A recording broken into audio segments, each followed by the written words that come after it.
Fala, Ná. Tá me ouvindo? Tô gravando já. Não tá me ouvindo?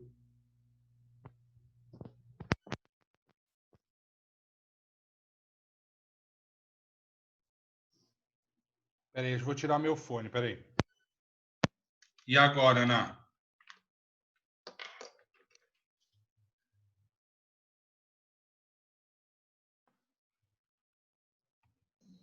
Agora foi. Foi? Tá me ouvindo bem? Tô. Tinha um negócio aqui que tinha que ligar pela internet, não sei o que, aí eu cliquei no áudio. Ah, legal. Será que se eu colocar o fone aqui... Bom, a gente já tá gravando, Ná. Então, vamos Tá. fazer assim, ó, que eu tô falando para todo mundo, que é um bate-papo, né? E, obviamente, se tiver interrupções, quando entrar meu filho, fizer bagunça, tá tudo certo, tá? Tá, beleza. Espera aí, deixa eu ligar aqui. Aliás, e agora? Tá me ouvindo? Tô te ouvindo. Ah, então beleza. Assim é Tá bom, né? melhor. É que aí eu fico com o fone ficar melhor. E Uhum, aí a ideia é a gente fazer vários assim, né? Então, uhum. está estreando aqui a ideia maluca do seu amigo. Que legal. Obrigada pelo convite.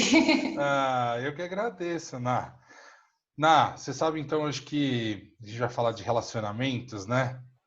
Né? Sim. A gente está aprontando várias coisas aí, né, sobre relacionamentos.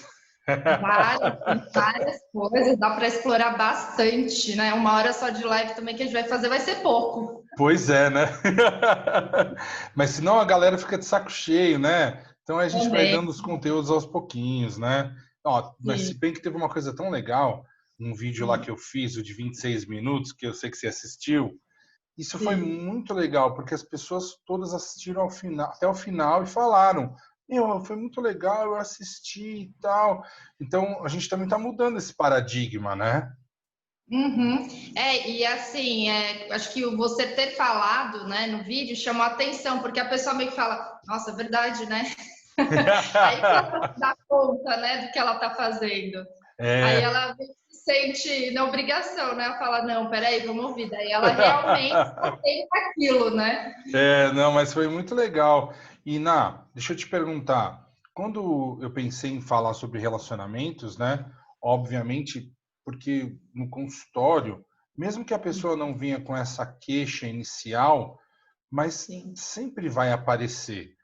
Mas, de uns tempos para cá, também tenho percebido que quase, sei lá, 90% das queixas já chegam inicialmente sobre as relações, né? Como que é isso Sim. para você no seu consultório? Como é que isso você consegue fazer uma porcentagem assim de quantos te procuram mesmo por relacionamento? Por relacionamento, vai, acho que uns 60%. Mas então, ó, você vê, é mais do que a metade já, né? Porque é assim, né? Acaba realmente vindo, né? Ou por carreira, ou por questões de ansiedade, depressão. Tem até casais que eles falam, vamos tentar fazer, né? Uma terapia em casal. E aí você percebe que eles precisam de terapias individuais, né? Que ali não vai rolar. Legal Então isso, já hein? aconteceu da pessoa vir, né? Primeiro a mulher e ela fala: olha, aconteceu tal situação, né, com o meu noivo, e nós queremos terapia de casal. Aí a gente foi conversando, foi desenrolando, e eu percebi, né, que ela estava afim e que ela tinha outras questões, né, que a gente Uhum, vai nessa uhum, primeira conversa desenrolando, e que ele não estava afim também. uhum. Então, e aí foi muito interessante, porque ela mesma se deu conta, ela falou assim: nossa, eu vim fazer terapia com você para falar do meu relacionamento, agora eu tô falando de mim, Pois é. Não, abordando todas as minhas questões aqui. olha que legal e importante que você está falando, né? Quantas pessoas talvez busquem a terapia de casal querendo mudar o outro, né? E aí Sim, começam a se dar conta que precisa fortalecer individualmente. E a gente sempre fala, qual a premissa, né? E as pessoas perguntam, a gente até vai falar um pouquinho depois das perguntas lá do Instagram, né? Para quem está acompanhando lá a nossa jornada aí, né? as Sim. pessoas, na verdade, não entendem que a autopercepção é a primeira chance que elas têm de mudar alguma coisa. Aí todo mundo fala, ah, mas o problema é tá no meu marido ou na minha esposa e tal, né? E o contrário, né? O quanto a psicologia junguiana nesse sentido é rica em falar, olha, a psicologia junguiana vai tratar do indivíduo, é uma psicologia do indivíduo, né? Sim. Então, isso é tão importante. Aí as pessoas falam, ah, mas como que eu vou mudar alguma coisa no outro? Não, você não vai mudar nada no outro, vai mudar em você mesmo, né? Em Uhum. si mesmo, perdão. Então, é tão importante isso que você falou, que acho que é base. Antes da gente falar de qualquer coisa de projeção, que a gente, né, eu Sim. queria conversar com você hoje um pouquinho disso. Olha só que Uhum. importante, né? Então, será que a gente não precisa se tocar disso, né? Pô, não vou Uhum. mudar o outro, né? E aí, sim, Sim. como você falou, as terapias viram individuais, né? Mas eu tenho casos de pacientes que fazem individualmente e fazem também de casal, né? E Sim. às vezes Sim. é interessante, eu já tive casos de pacientes fazendo individual e de casal, que eles chegaram na terapia de casal e falaram assim, ó, não quero mais, acabou. Eu quero cuidar de mim em primeiro lugar e tal, né? Então isso Uhum. é muito comum, né? Sim, eu já tive também caso de uma pessoa começou comigo também, aí ela já veio mais direcionada a ela, mas veio bem mais ou menos assim nessa demanda de o meu marido pediu para fazer terapia porque ele acha que eu preciso. Aí eu falei assim, mas ele faz terapia? Ela falou, faz. Então ele fala que eu tenho que fazer. Eu falei, mas você já fez? Ela falou, eu fiz um tempo, mas agora eu parei. E ele tá me enchendo o saco para que eu volte. Então ela veio meio forçada assim, só que aí foi engraçado, porque aí no meio a gente foi desdobrando também essa parte, né, do relacionamento dela, e ela acabou indo para uma terapia de casal também. Então, os dois, Uhum, cada um fazendo com o seu e com a terapeuta de casal. E foi muito legal, porque ela uhum, trazia as questões dela que apareciam, né, na terapia de casal, e a gente podia trabalhar ali de uma forma, né, diferente, porque já legal, tinha apontado ali algumas coisas que tem na relação do casal, mas que tem a ver com a própria pessoa, né?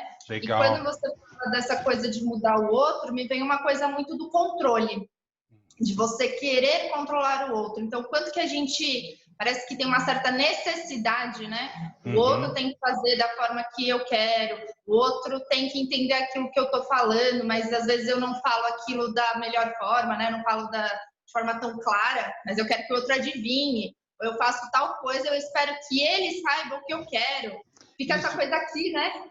Então, e aí, ó, eu sou muito tentado a falar já da questão da projeção, né? Porque quando você Uhum. falou do controle, tá, por qual razão eu quero controlar? Porque eu, então, desejo que aquele parceiro, né, ele seja do jeito que eu idealizo, né? Então, vamos falar um pouquinho desse fenômeno da Uhum. projeção, porque é muito interessante. Algumas pessoas falam assim, ah, mas de onde vocês tiraram isso, né?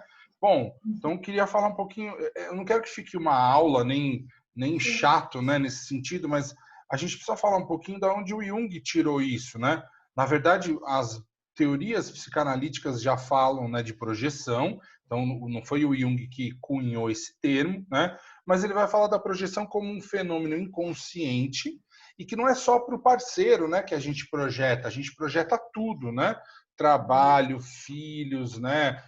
Enfim, as amizades, e temos um problema aí, né? A projeção, ela vai acontecer sempre, isso é um fato, não é um fato psíquico. O que a gente precisa tomar cuidado é para que essa projeção não perdure tanto e a gente vá retirando ela ao passo que a gente vai se relacionando com a coisa em si. Mas então, Sim. o que é, né, para as pessoas entenderem aqui? Bom, projeção é um fenômeno então inconsciente. Então eu pego os meus ideais e vou lá e vou vestir o outro com os meus ideais. Por isso que a gente fala, quando no começo do namoro, tudo é lindo, maravilhoso. Por quê? Porque você está se relacionando com a sua projeção, né? E aí, olha Sim. só que perigo isso, né? E eu já falei isso em alguns vídeos aqui, que tem casais que já sentaram lá na minha frente e falaram, puxa, eu não reconheço essa pessoa aqui mais que acorda do meu lado, depois de 30 anos de casamento, né? E aí você fala Nossa. assim, nossa, olha só que perigo isso, né? E aí as Uhum. pessoas acham que não, que imagina o outro que mudou. não foi o outro que mudou, o outro sempre foi daquele jeito. A gente aqui não percebeu, né? Então, como é que você lida no consultório com a... Como é que chega, obviamente, sem a gente abrir, né, eticamente, inclusive eu queria falar isso, né? A gente está falando de exemplos aqui, mas que em nenhum momento eles vão abrir, né, o sigilo dos casos. A gente está falando aqui de dinâmicas que acontecem com todo mundo, né? Sim, sim. Eu falei essa coisa do adivinhar o que o outro, né, quer, o outro tem que me perceber, porque fica uma atenção realmente muito voltada para si. Então a pessoa não consegue perceber o outro, e a gente fala também do aspecto dos tipos psicológicos, né, da introversão e da extroversão, isso dentro também do É. relacionamento tem, Uhum. né, vários conflitos. Então é interessante, porque muitas vezes o introvertido, ele tá aqui dentro pensando, ele tá achando que o outro ali já sabe. Só que Uhum. não. E aí quando a gente vai conversando, né, investigando, entendendo melhor como é que é a comunicação desse casal, aí a gente vai entendendo que essa pessoa não fala exatamente o que precisa pro outro. Então assim, o outro não vai adivinhar, não tem como, né? Uhum. Então a gente começa a trabalhar justamente esse olhar, de sair desse olhar de si, né, desse eu idealizado ali no outro, para poder realmente enxergar o outro como ele é. Enxergar o outro real, né? E aí eu Real. sempre brinco, falo assim, que a primeira quebra da projeção é quando a gente percebe que o outro faz cocô fedido também, né? Faz cocô fedido, peida fedido. E até tem Uhum. casais que depois de muitos anos falam assim, nossa, a primeira vez que eu peidei na frente da minha mulher. Aí você fala assim, ué, mas qual o problema disso? Não, porque imagina e tal, ué, mas não é normal, né? E assim, tudo bem, não tô falando para ninguém ser porco e ficar, né, fazendo... Mas olha só que coisa interessante, até esse aspecto entra no campo da projeção, né? Então, se eu estou casado com um príncipe, então, pelo amor de Deus, eu não posso nunca fazer isso na frente dele. Por quê? Você é um ser humano, né? Porque se a pessoa faz isso com essa questão que eu brinquei aqui, né, da flatulência, ela vai fazer com tudo também. Ela não vai mostrar quem ela é de fato. E isso é um problema, né? E aí, como você falou bem dos tipos psicológicos, né? O que na verdade é a minha personalidade e o que eu consigo fazer, ou como eu faço as coisas no mundo, que eu quero que o outro seja igual, Sim. responda do mesmo jeito, tenha as mesmas sacadas. E não é, o outro não tem essa obrigação. Aliás, se tivéssemos duas personalidades iguais, né? E ó, um aviso para quem está gostando desse assunto de tipologia, né? Já fica um convite, né, para a gente fazer uma também só sobre tipos psicológicos, né? Vamos, É bem vamos, bem legal. legal. Porque, né, se a gente tivesse duas tipologias iguais, aí seria um inferno, então. Um inferno na Sim. Terra, assim como as opostas. Então, olha só, é delicado esse ponto, né? E aí tem muita gente que vai querer fórmula mágica. Não existe fórmula mágica, né? Não Não tem receita de existe. bolo, né? Não, Então, mas você todo vê. mundo vem tendo uma. Só que, eu queria te perguntar assim, ó, quando a gente está, então, chegando na projeção e a pessoa, de repente, entende que ela idealiza e tal, mas aí tem questões, na verdade, não condições, mas questões que estão ligadas à formação desse indivíduo, né? O que ele passou na vida, né? Então, isso Sim. é uma coisa importante também, porque as pessoas acham que é simples, e Não. quer uma dica no Instagram de como ter um casamento saudável, né? E aí fala assim, Uhum. casamento é igual regar plantinha, mas e se o outro for uma planta que não gosta de água, né? Uhum. Adianta. Isso é uma coisa legal, né? Uma analista junguiana chamada Deusa Robles, que ela deu algumas aulas no curso que eu tinha lá da Unifesp, né, sobre o tema de casais. Maravilhosa a deusa, não é legal, né, no nome dela ser deusa. E ela contava algumas histórias tão incríveis, né, de, por exemplo, pessoas que estavam ali achando, estavam fazendo a melhor coisa para o outro, e ela deu um exemplo maravilhoso que eu vou falar, que obviamente não fere também o sigilo, né? Mas ela contava de um caso onde a mulher colocava todos os dias a comida para o marido no prato. E ela fazia o prato com todo o amor, com todo o carinho, porque para ela aquilo era um gesto de amor. Ela via os pais fazendo isso, ela via a mãe servindo o pai com amor e carinho e ele retribuía também esse afeto. Só que o marido, ele tinha uma mãe que tinha bipolaridade e toque. Então a mãe não suportava, não tolerava a sujeira e não tolerava que ele comesse tranquilo. Então, quando ela colocava a comida no prato, para ele aquilo era um terror, porque ele sentia aquela mesma pressão da mãe que tinha essa condição, que não deixava ele comer, já tirava o prato e ia lavar. E aí ele ficava puto com isso e ele não falava para ela. Ele nunca tinha falado para ela. 40 anos de casamento. E aí ela falou assim, e na terapia lá de casal, ó, eu não sei o que eu faço esse gesto de amor. E aí ele conseguiu um dia falar, mas eu não aguento isso, porque minha mãe era controladora e isso para mim representa uma pressão. Pum! Aí ela disse que caiu abaixo e falou, bom, e aí, né? Como é que eu posso resolver? O casal não se comunicava nem para isso. Olha só que problema. E ela achava que estava fazendo um ato de amor e ele estava ali se sentindo oprimido com aquele gesto. Olha como é delicado. Por isso que eu quis falar, né, voltando ali lá atrás, que tudo tem a ver também com a nossa personalidade, mas com o que a gente vivenciou. Para uns, essa experiência do pôr a comida no prato é linda e para outros é um terror. Então, o casal precisa de comunicação. Não precisa ter medo. Não é para ter DR toda hora, né? Que todo mundo tem medo de ter DR. Mas, pô, a gente precisa se comunicar, né? Falar, olha, sabe o que que é? É uma experiência. E aí, sei lá, nesse caso, eu não sei qual foi o manejo, né? E acho que nem cabe aqui a gente falar, mas de repente, se eles conversassem e a mulher falasse assim, tá, mas eu não sou sua mãe, né? Não sou sua mãe. Então, assim, pode ser uma experiência boa, você pode receber isso como um ato de amor. Mas olha só o que faltava, essa comunicação.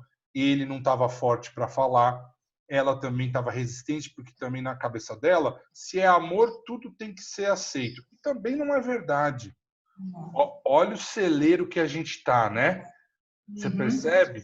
Então, eu queria te perguntar isso, como é que você sente essa questão da individualidade, que a gente fala dos complexos de cada um, né? Com relação ao casamento ou ao relacionamento, né? Assim, é interessante quando uma pessoa, né, por exemplo, a esposa ou só o marido fazem terapia, não os dois, né, cada um com o seu ou na terapia de casal, porque eles vão trazendo justamente esse lugar da inconsciência. Então, é como se dentro ali da terapia ela conseguisse visualizar toda essa projeção, estivesse trabalhando dentro dela, né? Então a gente vai aprofundando, entrando na história e tal. Mas ela percebe que o outro tá tão inconsciente que aí ela fala assim, tá, eu sei que ele faz isso e aquilo por causa disso, mas o que eu faço com isso? Sim, é. E aí, Volta né? E agora? para o lugar do outro, né? Volta para esse lugar. Mas aí entram questões assim, por exemplo, acho que na educação dos filhos também, né? É uma coisa que eu vejo que acaba acontecendo muito. O casal é muito legal, se dá muito bem, aí tem filhos e aí começam a ter conflitos justamente na educação dos filhos, porque cada um vai projetar ali também, né? O como que foi criado, como que recebeu as coisas, né? Então, muitas vezes, se uma das pessoas está consciente e a outra não, essa pessoa vai repetindo aquilo e essa outra que fica, eu tô vendo ele repetir, eu falo para ele, mas ele continua. E aí, o que eu faço com isso? Então, assim, é delicado isso. A pessoa tem uma visão ali mais ampla, né, do outro, e o outro quer continuar naquela inconsciência, né? Não quer sair daquilo. Então, aí Não percebe, né? E a gente volta então para o fortalecimento individual, né? Você vê que a gente não escapa, né? E aí eu sinto que no senso comum a gente tem uma grande falácia, né? Enfim, uma grande ilusão de que o amor vence tudo. Não é verdade. Na verdade, a gente está falando, né, de ampliação de consciência. O amor não consegue tolerar tudo, não. Isso é uma grande mentira. Ou é frase clichê só, né? E aí você tem infelizmente, tem algumas soluções que eu vejo por aí que eu falo, nossa, tipo, como fortalecer o seu casamento? Ou, infelizmente, as questões dogmáticas, né, religiosas, que acabam, né, pesando muito na escolha do indivíduo, e você fala assim, Senhor amado, que vai, falando de religião, você, Senhor amado, o que vai sobrar desse indivíduo? Né? Ele não pode nem escolher de fato, porque aí ele está pensando sempre de novo numa receita de bolo, né? Então, por isso que é o chamado para vir para a terapia, né? É um chamado que, se não for acatado, porque olha, o casamento pode ser, a crise no casamento, pode ser, ao meu ver, um chamado para individuação, ou seja, para o processo de amadurecimento individual. Se a gente falar alguns psicologuês aqui, a galera vai nos desculpando, a gente vai corrigindo, né? Quando a gente fala de individuação, para quem, né, não está acostumado com o termo, individuação é um processo, né, que o Jung chamou, né, de sermos aquele que nascemos para ser. Ou seja, você vai realizar o seu potencial que já está na sua semente aqui interna, né? E aí os conflitos são esses chamados. E o casamento, ou o conflito no casamento, pode ser um. Então, às vezes, não tem a ver só com o casamento, tem a ver com algo que você precisa despertar individual, né? Sim, tem também dos próprios relacionamentos, né? Você estava até falando sobre essa coisa das repetições, né? Você até fez aqui na internet lá falando, porque realmente, e você vê, né, as pessoas repetindo, a dificuldade que elas têm de entrar em contato com aquilo, porque são conteúdos muito profundos, né, na maioria das vezes, então até é muito delicado. Então, também tem aquela coisa assim da gente entender nesse fortalecimento, né, que está nessa base, a gente não entrar de uma forma que a pessoa, né, desestruture. A gente tem que estar ali para ajudar a suportar, mas fortalecendo. Então, quando ela traz assim, né, essas questões, né, com o marido, por exemplo, muitas vezes, se essa pessoa tem bastante consciência de como o outro é, porque ele ela pode se colocar num lugar meio de vítima, de ele me trata assim porque ele sofreu isso, isso e isso. Então, Exato. como assim? Eu tenho que aceitar. Como se fosse uma coisa assim de tipo, ela se submeter àquilo, né? Ou uma missão, mas, não é? Já ouviu isso, né? Já. Então ela entra nesse lugar e achando que tá fazendo bem. Só que ela tá o quê? Se submetendo, se anulando, né? E o outro continua ali, porque para ele tá tudo bem. Não, e aí, ó, até me arrepiou, de verdade, ó, me arrepiou tudo, porque é exatamente o ponto que eu ia tentar fazer um gancho para a gente agora, que a gente está falando de dependência e codependência emocional, né? Ô, Ná, fala um pouquinho como que é isso no consultório, vai.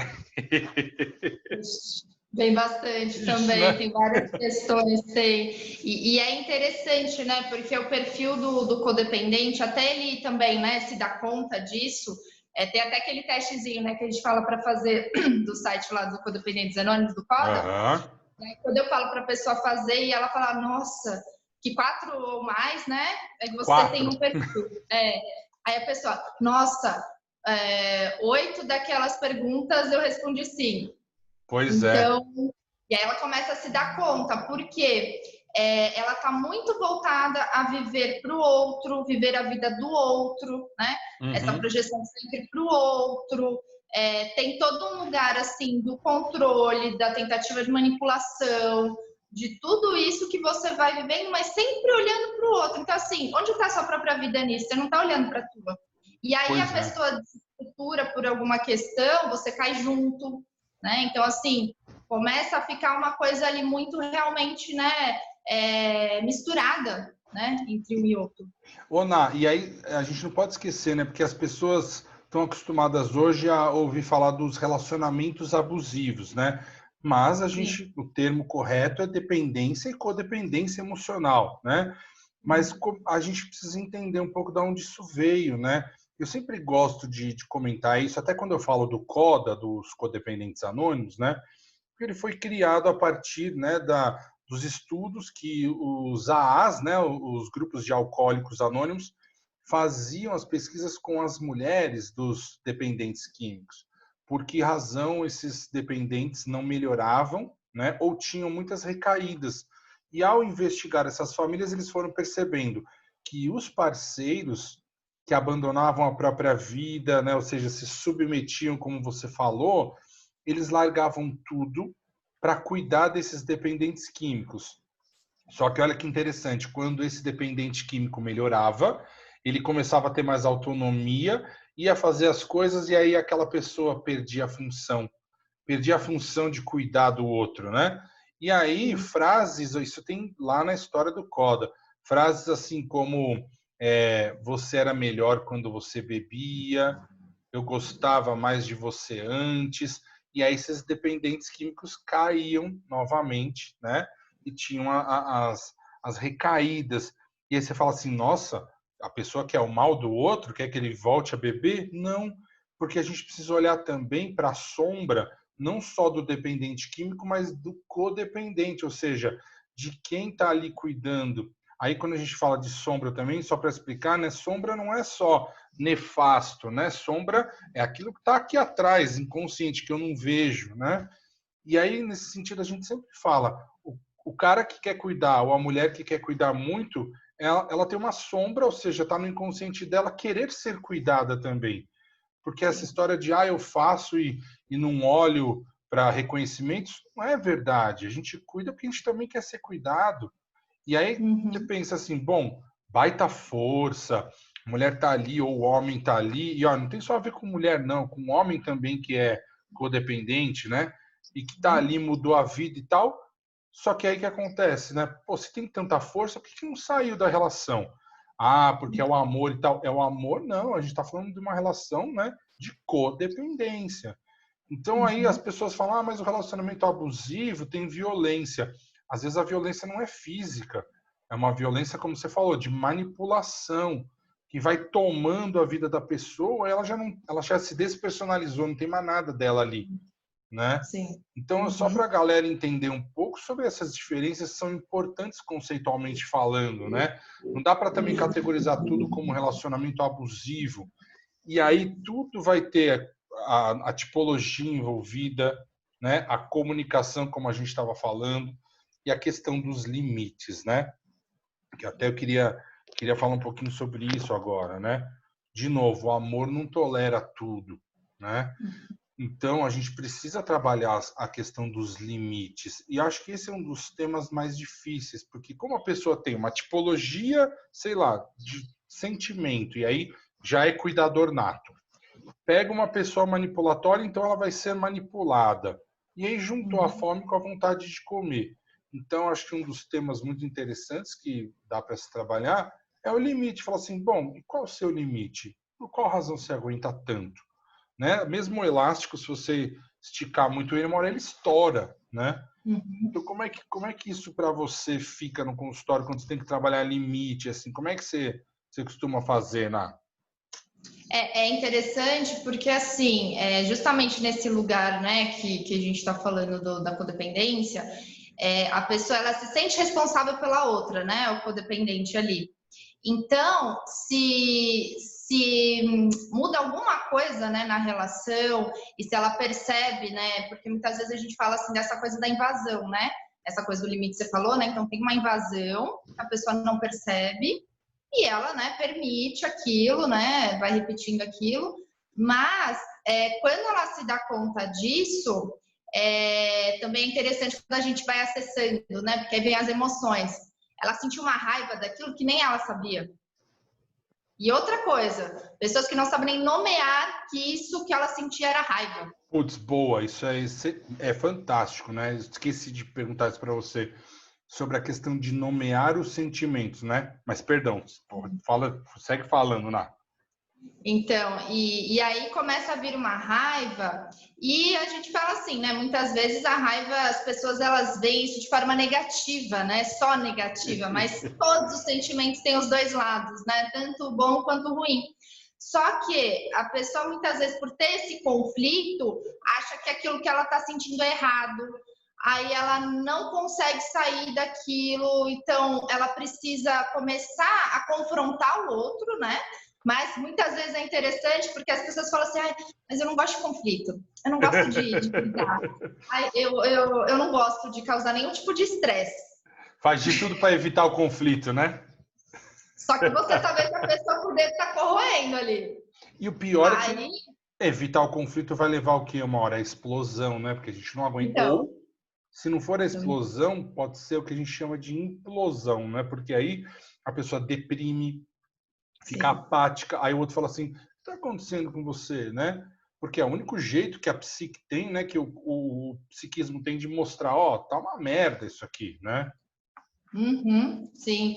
Então a pessoa, quando ela começa a compreender isso, ela então, se ela começa a confrontar, ela no começo ela fala, nossa, me senti estranha, eu consegui, teve um momento ali em que eu senti aquela raiva que a gente falou aqui, né, no momento de uma discussão, e eu consegui falar tudo o que eu queria, mas eu tô me sentindo tão mal por ter feito isso, Uhum.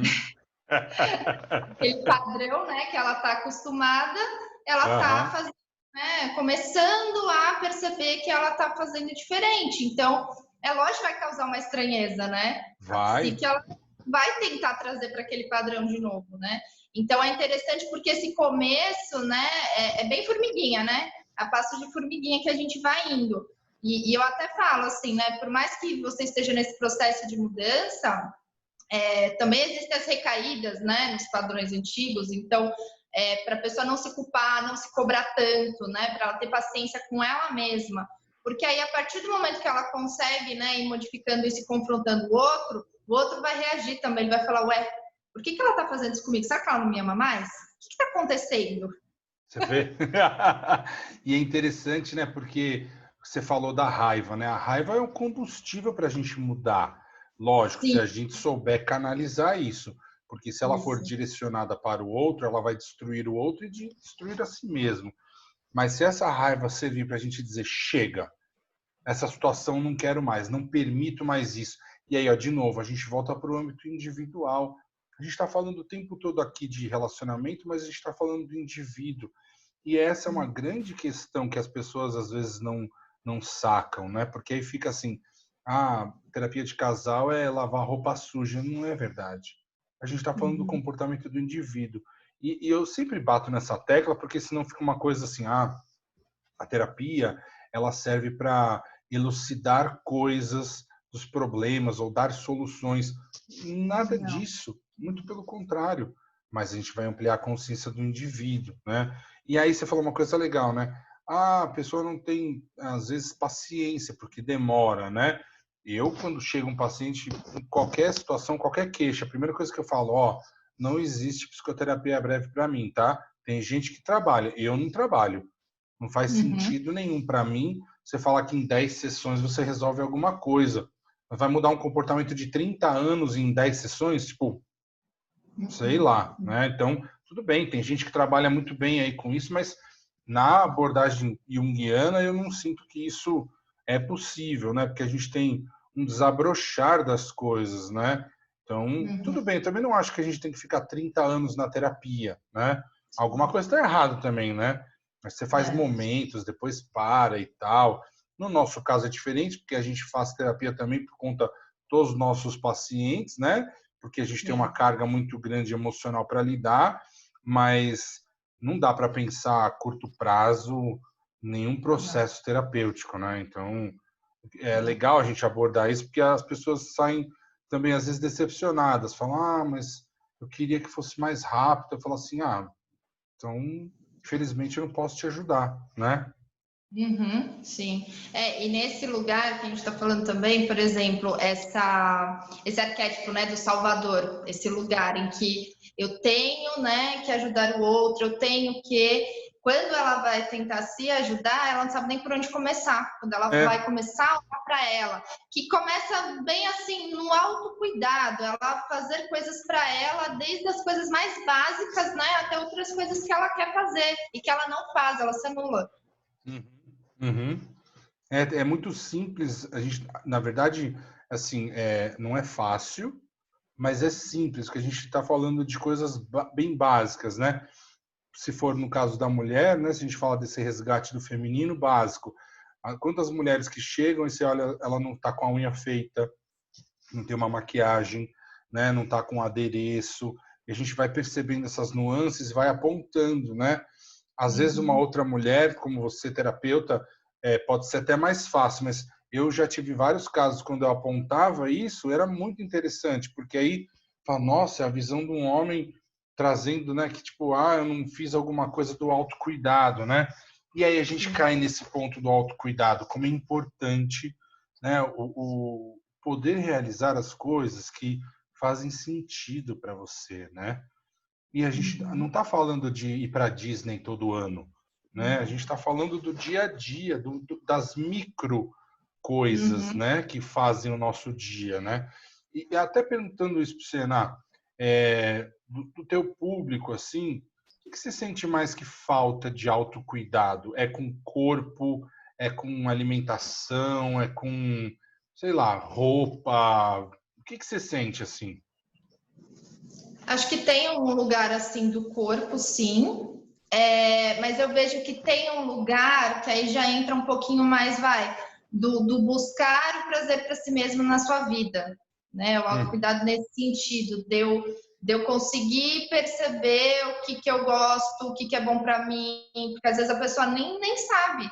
Quando não a gente faz sabe. aquela pergunta, né? Quem que é você? Paralisa, né? Não sei. Não sei. Então é interessante isso, porque quando ela começa a ter essa autopercepção e ela começa também a ter esse autocuidado, né? Então, nem que seja, né, que nem a gente fala, a mulher, ela vai se olhar no espelho, o que ela gosta nela, né? Quer colocar uma roupa bonita, se sentir bem para ela, né? Para Para ela. ela, é. Mas existe também uma certa dificuldade nisso, porque ela ainda se vê naquele espelho e não se reconhece muito, né? Tem a questão Uhum, da própria autoestima no sentido dela não se valorizar, né? uhum. Ela não conseguir ver o próprio valor também.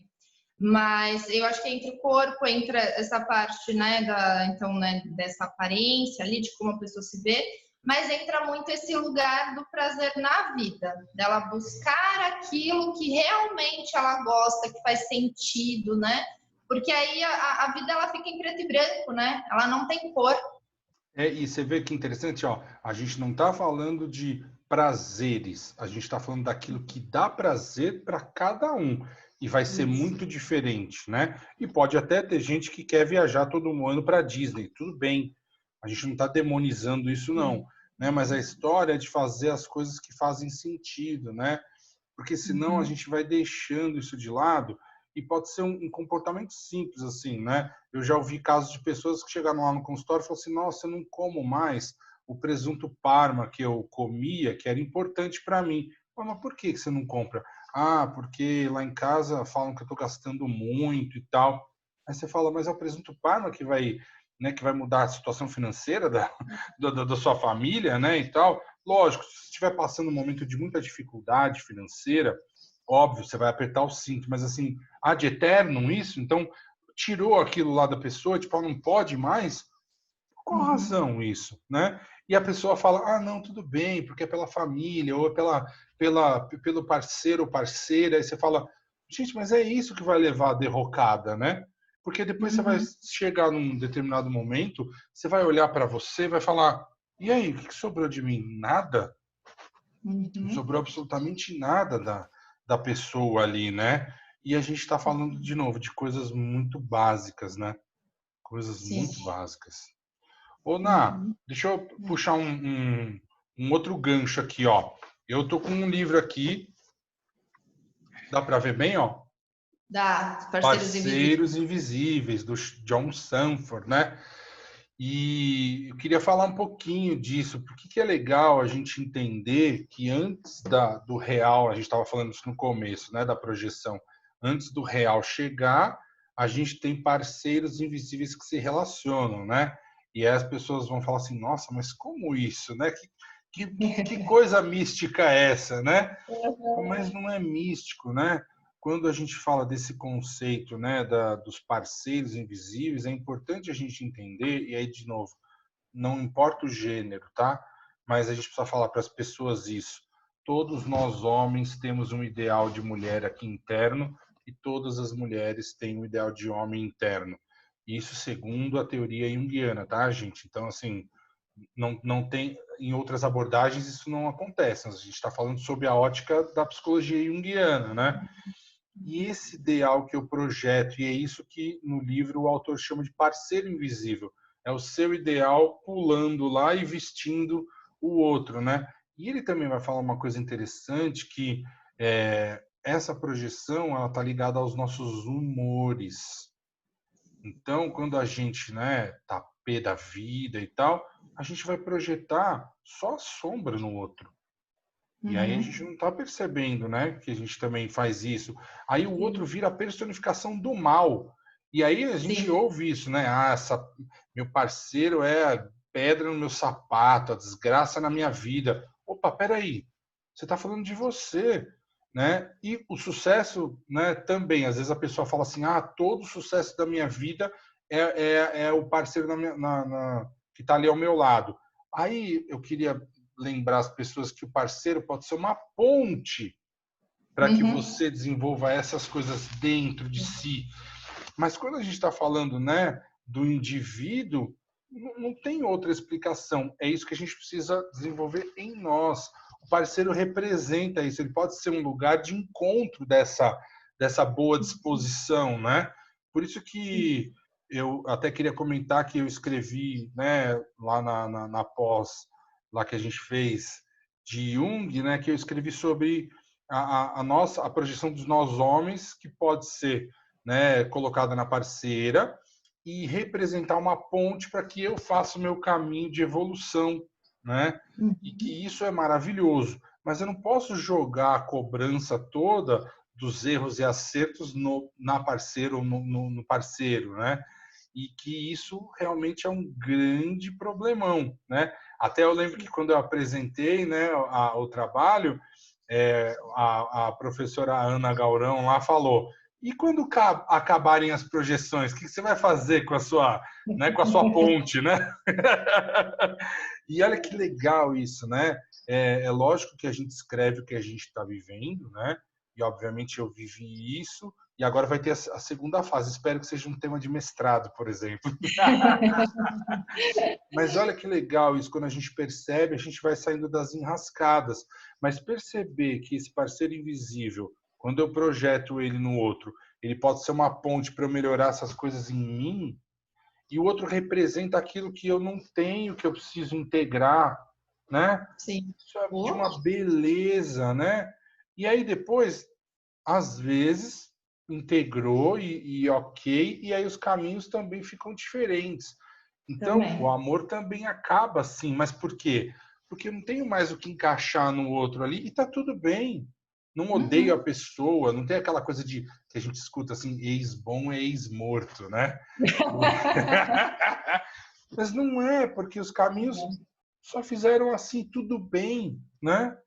Então, eu queria lembrar um pouco dessa questão do Parceiros Invisíveis, né? Porque eu acho que isso é de suma importância. Óbvio, a gente fala esse termo porque está dentro do nosso contexto, né?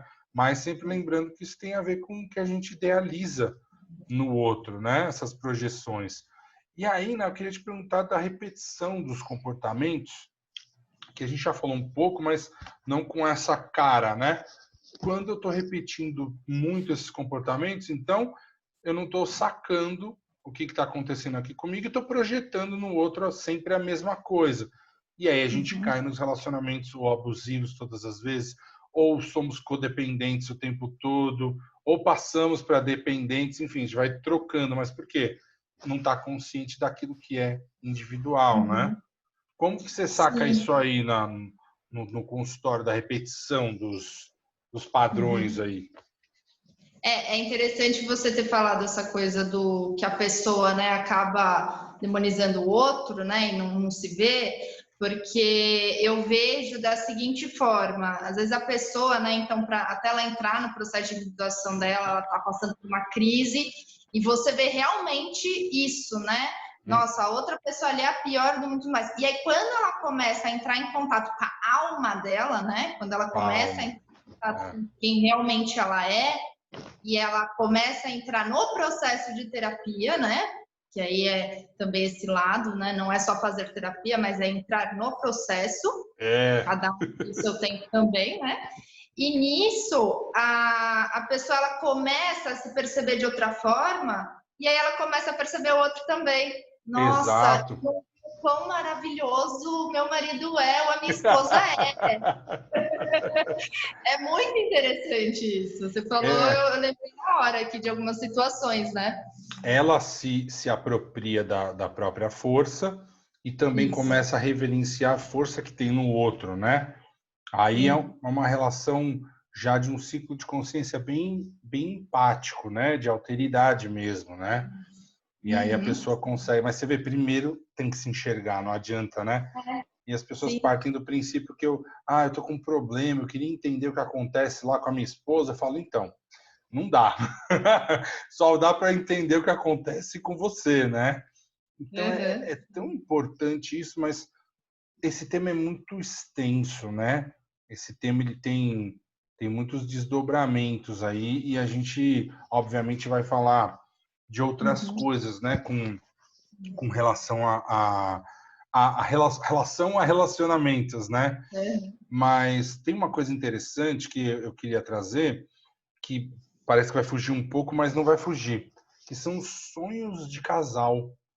Você já teve essas experiências assim do paciente que traz sonhos e aí a esposa traz sonhos ou o marido traz sonhos referente ao processo do casal? Um e o outro vão trazendo sonhos que vão falando sobre o que está acontecendo? Sim, sim, já aconteceu bastante. Voltando só um pouquinho nesse lugar que a gente estava falando até né, de como perceber essas repetições, Sim, é interessante quando você vê, por exemplo, pessoas, né, que entram em relacionamentos e aí elas separam e ela entra em outro, separa, e ela vai fazendo, ela vai continuando. Ela não se dá conta dos motivos, né, que em cada relacionamento fizeram ela se separar. E aí, quando ela começa a perceber que ela realmente, né, aquela atitude é dela, tem uma coisa que é dela, cara que é do outro também, né, 50% de cada um ocupa, mas que tem um padrão ali que se ela não se observa, se ela não trouxer realmente, né, para a consciência, vai continuar nisso vai até repetir, a né? vida. Então, Uhum. ela precisa realmente parar para, naquele momento, né, de sofrimento, de crise, parar para entender qual que é a minha atitude, qual que é a minha responsabilidade. Porque é Exato. justamente o lugar de parar de jogar no outro a responsabilidade, e sim voltar para si mesmo, né? Voltar esse Se, olhar au, e falar, se responsabilizar. autorresponsabilizar, né? É, Mas é é, difícil porque a gente tem uma tendência de jogar sempre no outro, né? Que é mais fácil, sim, né? Achar uma causa parece é, mais fácil, sim. mas não resolve a questão, né? Não, E, não, e não. até eu acho que o sonho pode entrar aí, porque eu já tive alguns casos de pacientes que traziam sonhos, né, sobre o outro, né? E aí o processo ele fica muito interessante. E aí é um convite, na verdade, né? Que a gente ainda tem 10 minutinhos aqui do nosso vídeo, né? Mas é um convite também para a gente falar de sonhos, né? Sim, sim. Porque é um tema que as pessoas, né, às vezes não dão muita atenção É. e, né, a gente sabe que sonho dá para a gente na terapia junguiana dá diagnóstico e prognóstico de saúde, né? Então é importante que às vezes, né, no processo, às vezes não, sempre para a gente, né, no processo de terapia a pessoa anote os sonhos, mesmo se for uma coisa do casal, né? Então Sim. isso é sempre eu pelo menos sempre peço, não trago como obrigatório. Tem gente que fala, eu não lembrei nada, eu preciso lembrar. Não, Uhum. não tem como, né? Não Uhum. faço assim, eu obrigo você a fazer um livrinho de Não, sonhos e tal. não. Se o inconsciente quiser trazer, ele vai trazer com uma porrada, né? Não tem jeito, a Sim. gente não consegue escapar, né? Mas Não. esse é um ponto que acho que é importante e é diferente das outras abordagens, né? Como a gente vai lançar o olhar, né, para as questões, que inclusive do casal através dos sonhos, né? Que a gente Uhum. vai tendo revelados ao longo do processo da terapia, né, Uhum. É, nessa coisa do sonho que você falou, é claro, né? Cada sonho vai representar alguma coisa ali pro sonhador, né? No simbolismo Sim, dele, mas o quanto tem diversas compensações, né? Quando você fala essa coisa do processo, né? De cada um ali do casal, E assim, se o casal ele tá numa briga terrível, né? Não sei o que, ele vai sonhar que ele tá, né? Um exemplo bem por cima, né? Não é isso. É que ele está super bem, que eles estão no conto de fadas, que ele, né? Tem todo um lugar assim super romântico, mas ali na vida real ele não tá, porque ele tá buscando ainda esse lugar, né? Com essa pessoa e não conseguiu. Então, as compensações, pelo menos que eu vejo assim, vem muitas compensações. E é até interessante, porque às vezes, assim, um só sonha, tipo, só a mulher ou só o homem sonha. Só que ela acaba sonhando pelo outro, ela acaba trazendo algumas coisas que são. É muito interessante isso, né? Que são do outro. Exato. Então é muito interessante, porque você começa a perceber essa dinâmica também nesse ponto, né? A outra é tão inconsciente dele que o outro que tem que trazer isso, né? É impressionante isso, né? Como realmente é muito compensatório, né? Mas porque a consciência, de alguma maneira, ela está unilateral, então a gente não vai percebendo, né? Por isso que a gente volta de novo para onde? Para o processo individual, né? Então a gente começa sempre falando isso. A gente começou hoje o vídeo e olha só que impressionante, estou impressionado mesmo, de verdade, ó. Já são 7 para as 4, né? A gente começou aqui 15 horas, né? Enfim, olha só que como esse tema voa assim, né? Então isso é muito legal. Acho que a gente ainda vai ter muitas oportunidades de falar de novo sobre relacionamentos, né? Mas queria muito mesmo agradecer você de coração. Você está abrindo, tinha que ser uma mulher para abrir mesmo né? E aí você vai me falando também os temas legais que você quer falar aqui, né? A gente pode bolar outras coisas também, que as dinâmicas são parecidas, né? A gente vai encontrar o ser humano tem muitas semelhanças, não tem como a gente escapar disso, né? Sim, com certeza. E acho que é interessante porque da forma também como a gente está trazendo, né, exemplificando, existe uma identificação muito das pessoas, né? E é nesse ponto que elas começam também a se perceber, né? Então, quando você traz uma situação, ela fala, nossa, eu também passo por isso, né? Então, acho que é interessante trazer dessa forma leve, né? Que nem a gente trouxe aqui. Acho que foi bem, bem tranquilo, né? E eu sempre tive essa vontade né, de trazer as magias que a gente vê acontecendo dentro das 4 paredes, né, trazer de alguma maneira para as pessoas aqui fora. Mas, obviamente, isso aqui é só um petisco, né? Quem quiser entrar em contato de verdade, vá fazer terapia, né? Procura a Nath, né? Me procura. Então, assim, isso é riquíssimo. O processo de terapia não é fácil, né? A gente brinca, fala que terapia é para os fortes só, né? Mas é libertador, né? É muito libertador. Demais. Então, eu acredito que dessa maneira a gente pode trazer conteúdo relevante de uma maneira simples, né? E de novo, né, Ana? Aqui a gente está falando para todo mundo, né? A gente não está falando só para psicólogos, né?